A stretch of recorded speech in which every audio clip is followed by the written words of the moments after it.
Hello traders, मैं रजनी फिर हाजिर हूँ अपने वीकली एनालिसिस रिपोर्ट लेकर। आज हम बात करेंगे इस वीक के इंपॉर्टेंट डाटा की। इस week euro, USD, CAD and New Zealand dollar का डाटा रिलीज होगा। So let's start with euro. इस वीक यूरो का सीपीआई यानी कि कंज्यूमर प्राइस इंडेक्स का डाटा रिलीज होगा। अगर बात की जाए जर्मन सीपीआई रिपोर्ट की तो फोरकास्ट के अकॉर्डिंग डाटा पॉजिटिव आने के चांसेस हैं। डाटा 0.5% आएगा जो कि प्रीवियस डाटा 0.2 से ज़्यादा है। सो ओवरऑल इस वीक यूरो अप ट्रेंड जा सकता है। आइए बात करते हैं न्यूजीलैंड डॉलर के बारे में।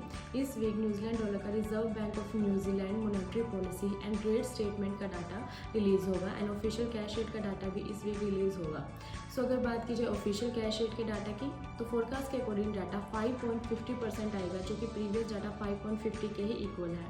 अगर बात की जाए reserve bank of New Zealand monetary policy and rate statement की तो 28 फेब को रिलीज होगा। सो ट्रेडर्स की फॉलोइंग द रिपोर्ट। आइए बात करते हैं कैड की। इस वीक कैड का जीडीपी डाटा रिलीज होगा। फोरकास्ट के अकॉर्डिंग डाटा न्यूट्रल आने के चांसेस हैं। डाटा 0.2% आएगा जो कि प्रीवियस डाटा 0.2 के ही इक्वल है। सो इस वीक कैड का मिक्स ट्रेंड रह सकता है। Lastly and with the USD, इस वीक यूएसडी का consumer confidence, consumer sentiment, PMI report and unemployment claim का डाटा रिलीज होगा। अगर बात की जाए कंज्यूमर कॉन्फिडेंस की तो डाटा न्यूट्रल आने के चांसेस हैं। डाटा 114.8 आएगा जो कि प्रीवियस डाटा 114.8 के ही इक्वल है। अगर बात की जाए अनएम्प्लॉयमेंट क्लेम की तो डाटा नेगेटिव आने के चांसेस हैं। फोरकास्ट के अकॉर्डिंग डाटा 219K आएगा जो कि प्रीवियस डाटा 201 से ज़्यादा है। अगर बात की जाए कंज्यूमर सेंटीमेंट के डाटा की तो डाटा पॉजिटिव आने के चांसेस हैं। डाटा 79.9 आएगा जो कि प्रीवियस डाटा 79.6 से ज़्यादा है।